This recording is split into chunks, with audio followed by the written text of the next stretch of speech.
Welcome to the Cenario podcast, your guide to mental health and well-being. Each episode, we uncover practical tools, discuss expert insights, and explore how supplements can transform your mental health journey. Get ready to learn, grow, and thrive with us. We all feel it, right? Stress.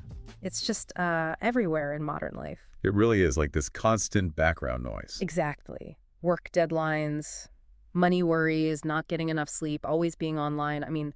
Feeling overwhelmed seems like the norm now, not the exception. It does. And a lot of people just kind of accept it. But here's the scary part. It's not just about feeling frazzled or having a bad day, this constant low-level hum of anxiety. It's actually changing our brains and bodies. It is. It's rewiring us. Yeah, making it harder to tell the difference between like a real threat and just another annoying email. And that state of being constantly switched on, physiologically and psychologically, is doing real damage. We know high stress is linked to some serious health problems. Way beyond just feeling bad mentally. Oh, absolutely. We're talking a higher risk for anxiety, for clinical depression, heart issues, inflammation all through the body. Inflammation seems to be linked to everything these days. It really does. And a weaker immune system, too. So in today's world, understanding stress and actually doing something about it, it's not a nice to have anymore. No, it's essential, a necessity for, your long-term health, your well-being. Definitely. Okay, so what if there was something like powerful, natural, and actually backed by science that could help you cope, maybe even reverse some of that damage? That would be ideal. Well, that's exactly where yoga comes in. So today we're doing a deep dive into our source, yoga and easy stress relief flow at home. We want to pull out the most important, the most useful insights for you.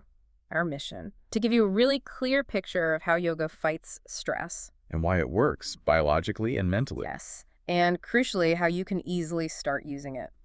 Right at home, we're aiming to give you a shortcut, basically. Get you well-informed, maybe share some surprising facts, and definitely some practical advice. Sounds good. Where should we start? Well, we've kind of framed stress as this double whammy hitting body and mind. Right, the dual impact. So to really get why yoga works, let's first unpack what stress is actually doing to us. What happens when we feel overwhelmed? Yeah, that's fundamental because stress shows up in these two critical ways that are totally linked. First, you've got the physiological stress. The body's reaction. Exactly. It's primal, automatic. Your adrenal glands pump out cortisol, the main stress hormone everyone talks about. We hear that word a lot, cortisol. We do. And a little bit is fine, helps you react. But when stress is chronic, those cortisol levels stay high. And that leads to a whole cascade of problems. Like what? Well, higher blood pressure, more inflammation system-wide, a weaker immune response. Over time, this state of high alert contributes to headaches, digestive problems, even chronic diseases. So your body's basically stuck in emergency mode. Pretty much. Braced for a threat that might just be, your inbox. Wow. Okay. And then there's the mental side on top of that physical toll. Precisely. That's the psychological stress, the mental weight of it all. Racing thoughts. Oh, definitely. An overwhelmed mind, thoughts just spinning and spinning. Anyone who's tried to sleep while their brain replays the day knows exactly what that feels like. Impossible to switch off. Right. And that messes with your sleep, makes you irritable, and can absolutely slide into deeper anxiety or depression. And you said these two are linked? Completely. This dual effect, the body stuff and the mind stuff hitting you at the same time, that's why stress feels so consuming, so overwhelming. It's not just in your head. Not at all. It's physical, it's mental, it's everywhere. So any real solution has to tackle both sides of that coin. It needs to be holistic. Okay, so stress is this complex two-pronged attack. And yoga, it feels almost perfectly designed to counter that, doesn't it? It really does. But lots of people still just think, yoga is stretching, flexibility. How does that view kind of miss the bigger picture for stress relief? That's a huge point, and it really undersells it. Yoga isn't just stretching. It's this whole sophisticated system designed to basically hit the reset button on your nervous system. Resetting the nervous system, how? It uses three main tools working together. First, you have the asanas. Those are the physical postures. The poses, right? Right. And what they do is actively release tension that gets physically stored in your muscles. We all hold it somewhere: shoulders, neck, jaw, hips. Definitely shoulders for me. Yeah, common one. So the poses help let that go. Plus, they improve circulation. Think of it like opening a physical valve to let out built-up stress. a somatic release. So those deep stretches are literally unwinding stress physically, not just making you bendy. Exactly. But then there's more. The second element is breathwork, or pranayama. Breathing exercises. Yes, and this is incredibly powerful because your breath, well, you can control it consciously, unlike your heartbeat, right? Right. You can choose to breathe slowly. And when you do that, especially making the exhale longer than the inhale, you directly activate your parasympathetic nervous system. The rest and digest system. That's the one. It slows down that fight or flight response, lowers your heart rate, and literally sends signals of safety to your brain. It's like a direct line to your internal calm down switch. Okay, so poses release physical tension. Breath calms the nervous system. What's the third piece? Mindfulness. You got it. The third element is meditation and mindfulness. These practices help create mental space. Space from the racing thoughts. Exactly. They dial down the overthinking, that endless loop. They teach your brain to pause before just reacting automatically to stress. It's about noticing your thoughts and feelings without getting totally carried away by them. Like stepping back a bit, observing. Precisely. It creates a sort of cognitive buffer. You can respond thoughtfully instead of just reacting. That makes a lot of sense. So you put these three together, the movement, the breath, the mental quiet. And together, they trigger what scientists call the relaxation response. Ah, the opposite of the stress response. Exactly. It's your body's built-in ability to calm itself down. Yoga helps you tap into that response and actually strengthen it over time. You build a more resilient nervous system. Okay, feeling calmer is one thing, but you mentioned science. For this deep dive, we need the proof. What's actually measurably changing in our bodies and our brains? That shows yoga works. Beyond just, feeling good. Great question. And yeah, the research is pretty compelling. The source highlights a few key findings. First, regular yoga practice demonstrably lowers cortisol levels. There's that hormone again. Right. And less chronic cortisol means less inflammation throughout your body, a stronger immune system. Those are huge long-term health wins, way beyond just feeling less stressed day to day. Okay, so that's a real biological shift, tangible. Definitely. Second, yoga actually causes measurable brain changes. Neuroplasticity in action. Changes how? Studies show it dials down activity in the amygdala. That's your brain's sort of fear center, often hyperactive under chronic stress. The alarm system. Yeah, exactly. And at the same time, it ramps up activity in the prefrontal cortex. Which is responsible for? Things like focus, rational thinking, emotional control. So you're literally strengthening your brain's ability to stay calm and focused under pressure, making yourself less reactive, more resilient. Wow, like building a more stress-proof brain. What about the mental health benefits people often talk about? Absolutely. Third point, solid evidence for improved mental health. Studies consistently show yoga reduces symptoms of anxiety, depression, even insomnia.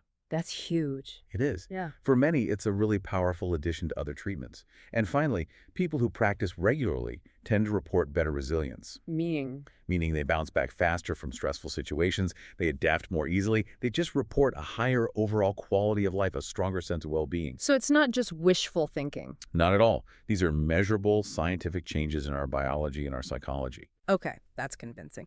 So if someone's listening and thinking, right, I need some of this, how do they start? Especially at home, are there specific types of yoga that are better for stress? Yeah, good question. The good news is there are options, and you absolutely don't need a studio. For beginners, or if you're feeling really scattered, Hatha yoga is great. Why Hatha? It's generally slower paced, focuses on basic postures held for a bit longer, very accessible, very calming, great entry point. What about if someone feels completely burned out, like deep exhaustion? Oh, then restorative yoga could be amazing. It uses props, blankets, cushions, blocks to completely support your body in passive poses. So you're not really doing much. Exactly. You hold poses for a long time, like 5-10 minutes sometimes, completely supported. It allows for this incredibly deep release of tension without effort. It's all about surrender. Really good for chronic stress. Okay. And if you prefer something more active, to maybe move the stress out. Then vinyasa yoga could be a good fit.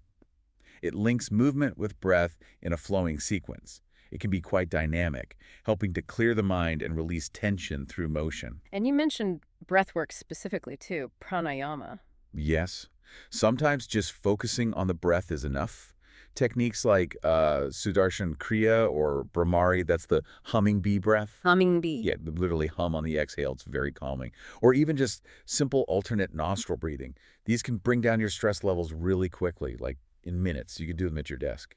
That's brilliant. So many options. But I think people still get intimidated, thinking they need the right clothes, the mat, flexibility. That's such a common barrier, but it's really not necessary. You don't need fancy gear or to be able to touch your toes. Yeah. Seriously. So how do you start simply at home? Key is start small, be consistent, just aim for 10 or 15 minutes a day. Find a quiet corner, use a mat if you have one. If not, the floor is fine. And what pose? Stick to the basics. Child's pose, always lovely. Cat-cow stretches for the spine. A simple forward fold. These are gentle, accessible, and really effective for starting to let go of tension. And integrating the breath part. Crucial. Right from the start, breathe slowly, mindfully. A really simple start is inhale slowly, maybe count to 4, then exhale even slower, maybe count to 6. That longer exhale is key for relaxation. In for 4, out for 6. Easy to remember. Yeah, and always try to end with just a couple of minutes of stillness. Lie down in Savasana, corpse pose, and just notice your breath. Even 2 minutes helps integrate the practice. And you mentioned consistency. Yes. The source really stresses this. A little bit every day is genuinely more effective than one monster session a week. You're gently, consistently nudging your nervous system back towards balance. Okay, so consistency is key for those immediate calming feelings. But what about the long game? What are the really lasting changes we can expect if we stick with it? How does it reshape us over time? Great question. Because with consistent practice, it stops being just temporary relief. Yoga actually starts to retrain your body and mind to respond differently to stress altogether. It builds lasting resilience. How so? What changes? Well, you start to see things like lower resting blood pressure and heart rate. That shows your whole system is just calmer baseline. Less on edge all the time. Exactly. You'll likely find lower levels of general anxiety and depression become your new normal. Sleep quality often improves dramatically. That alone would be worth it for many people. Absolutely. Plus, better focus and concentration. And that emotional resilience we talked about, you just handle bumps in the road better without getting completely thrown off course. So it all adds up to, what, just feeling better overall? Pretty much. A stronger sense of well-being, like having an internal anchor even when life gets chaotic. It's a profound shift, really. Okay, this sounds amazing, but people probably have some practical questions, like how often do you really need to practice to get these benefits? The advice is generally 10 to 20 minutes, maybe 3 to 5 times a week. But honestly, for the best, deepest results, daily practice is ideal. Even if it's short, 5 or 10 minutes daily adds up significantly. Right, the cumulative effect. What about yoga versus just meditation? Is one better for stress? They're both fantastic. Yeah. But yoga is often seen as a more complete system for stress because it combines the physical movement, the breath work, and the meditation. It tackles stress from multiple angles at once. Got it. And just to be super clear, for anyone hesitant, can total beginners really do this for stress? No flexibility needed? Absolutely, 100% yes. Simple poses, basic breathing, tons of great guided videos online. It's totally accessible. Forget the pretzel poses you see online. That's not where you start for stress relief. Okay. What are the best poses then if you just want pure stress relief? The go-tos? The source consistently points to child's pose, legs up the wall pose. Oh, I love that one. It's so relaxing. Isn't it? Also, corpse pose, savasana, just lying still at the end, and cat-cow stretches. These are all gentle, super calming for body and mind. Staples for a reason. And results, how long until you actually feel a difference? Often, people feel calmer right after the very first session. The immediate effect can be quite noticeable.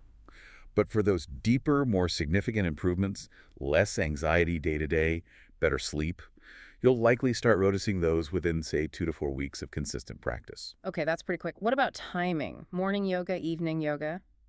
Does it matter for stress? Anytime is good. But morning practice can set a really calm, focused tone for the day ahead, sort of preemptive stress management. Makes sense. Whereas an evening practice is fantastic for letting go of the day's stress, unwinding, and really preparing you for restful sleep. So it kind of depends on your schedule and what you feel you need more. Right, personal preference. Okay, last question, but it's a really, really important one. Can yoga replace therapy or medication if someone's dealing with chronic stress, anxiety, or depression? Okay, this is critical. No, yoga is an amazing, powerful tool, a fantastic support, but it should always complement, not replace, professional medical or mental health treatment. So it's an and, not an or. Absolutely. If you're dealing with significant chronic issues, please consult a doctor or a therapist. Right. Get that professional guidance. Yoga can be a wonderful part of your recovery and management plan, but it's not a substitute for professional care. That's a crucial clarification. Thank you. Wow, what an incredible deep dive. So, just to recap the core message, yoga for stress relief. It's simple, it works, science backs it up. And it tackles both sides, the physical and the mental stress. Right. By lowering cortisol, calming that nervous system with the relaxation response, and actually improving emotional control and resilience. And the best part, it's so accessible. You really can do it. Yeah, a gentle flow before bed, a few deep breaths at work, a longer session on the weekend. It really offers the safe, effective path back to balance. You don't need anything fancy. Exactly. This deep dive really shows you don't need some huge life overhaul to make a real difference. Start small, be consistent. And just watch. Watch stress start to loosen its grip. Giving you back the reins, control over your own well-being, one mindful breath at a time. Maybe think about it. What's one small, consistent thing you could start today to put a little more calm into your life? Thanks for tuning in to the Cenario podcast. Don't forget to visit Cenario.com for more expert tips, articles, and supplements designed to support your mental health. If you enjoyed this episode, remember to subscribe and share it with a friend. Until next time, take care of yourself.